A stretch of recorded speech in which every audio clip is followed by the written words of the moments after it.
Welcome to Phase 3. This is where things start to feel real. Up to this point, everything has been planning. Now we actually set up the environment where the building happens. This phase feels more intimidating than it is. Most of it is just typing commands someone else wrote and watching things install. When developers say they're working locally, they mean the app is running on their own computer, not on the internet, not accessible to anyone else, just on their machine. It's your private workshop. You can break things freely. If you make a mistake locally, nobody sees it, and nothing in production is affected. There's no lag, you change a file, the server restarts in seconds, and you see the result immediately in your browser. The local environment is where all real development happens before anything goes live. Think of it as the test kitchen before the restaurant opens. Here's what we needed on the machine before we could run a single line of Jarvis. Node.js is the runtime. It's what lets your computer execute JavaScript outside of a browser.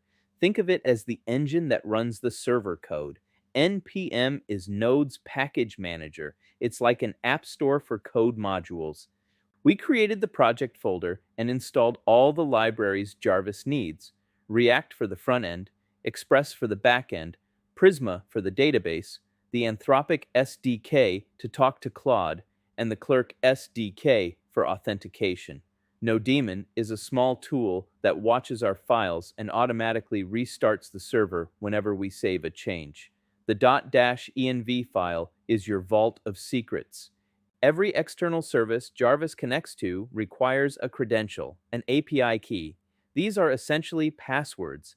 These keys must never be written into your code. Instead, they live in a file called .-env. It's explicitly excluded from version control, meaning Git pretends it doesn't exist. If you remember one security rule from this series, let it be this: secrets live in .-env, never in code. Once everything was installed, we ran a Prisma command that created the local database. At this point, Jarvis had a brain, a body, and a memory. Just no data in it yet.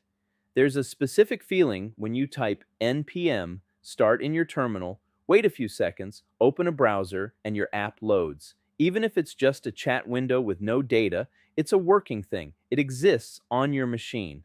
That moment tells you the environment is correct, the dependencies are installed, and the foundation is solid. Phase 4. A is next. And this is where we get into the actual building. The code, the features, the agentic loop, the chat interface, the real meat of the project. See you there.